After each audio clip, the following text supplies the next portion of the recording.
Ogie Alcacid sa pagbabalik sa ere ng It's Showtime after ng suspension nito.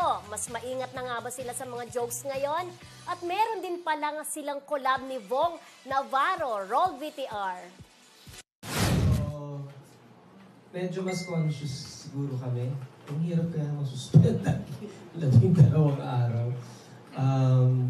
Pero alam mo, kasi nagpunta kami Hong Kong, nagpakasyon kami ng 3 araw doon. Ang ganda ng bonding namin. Parang kinailangan din namin yun.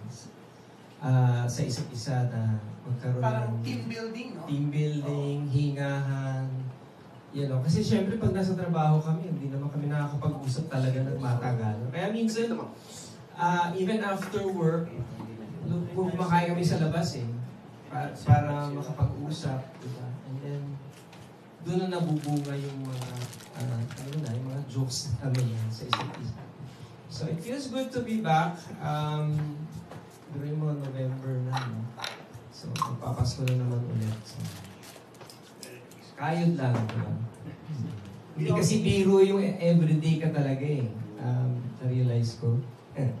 Tapos may asa pa ako. So, kailangan natutunan ko rin i-pace yung sarili ko. Kaya sa gabi, alas 9 tulog na ako. Kasi kailangan talaga yung vlog namin ni Vong. Kasi meron kami YouTube channel ni Vong. Let's Vogue ang pangalan. Maglo-launch yun this November. Meron kaming 4 na episode.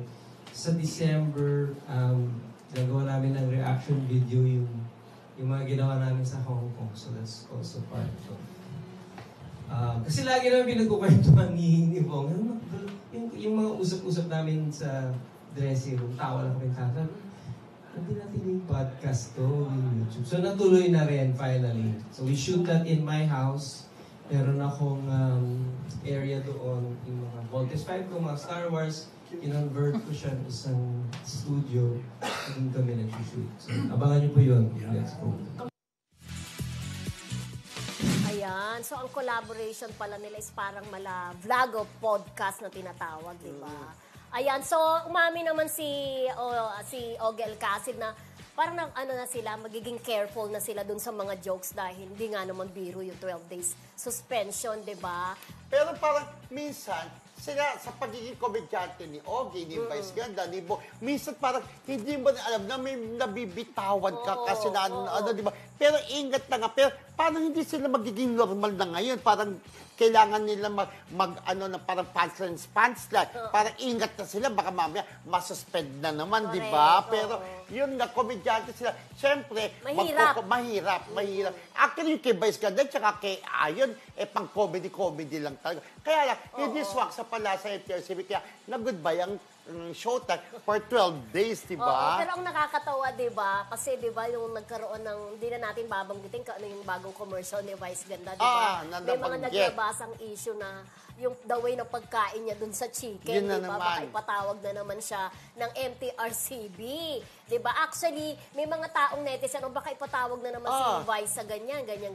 Sineryoso yon at dininay nga ng MTRCB na may gano'n na pagpapatawag dahil nga dun sa commercial na yun. Yung food chain na kumakain siya, di ba? The way na kinain niya yun. After yan, parang na-aware tuloy itong MTRCB sa it's a fake news. Walang papatawag si Vice. Although hindi nila binanggit si Vice Ganda at yung food chain, obvious na referring doon kay Vice Ganda. Wala pang gano'n. Hindi pinatawag si Vice. Okay naman yung commercial na yun di ba? Sa food chain. At nakakatawa nga sila, di ba? Dahil silang tatlo dun sa, nanonood ako ng kanilang na silang tatlo na iba-iba yung ine-endorse. Si Kim Chiu. Si Kim Chiu. Yung mas gusto ng bata yung kay Kim Chiu. Mas yun ang gustong binabanggit. Si Vice, eto naman. Ann Curtis, di ba? Ay, hindi. Si Ann Curtis, yung kay Ann pangbata yung kay Ann. Minsan nanood ko nga sa Miss Lee. Saan ka kumakain? Sa Anits po. Sabi, ganyan kay Kim Chiu. So nag-word si Vice. Ay, sabi ni Ogie, gusto mo bang makaganti? Tanungin mo ulit. Sabi ni Jong Hilary, gusto mo makaganti? O bang tanungin mo ulit saan ka kumakain? Wag na kasi mababanggit yung kanilang ine-endorse. So ginagawa nilang joke yun, kaya nakakatuwa talaga yun. Diba?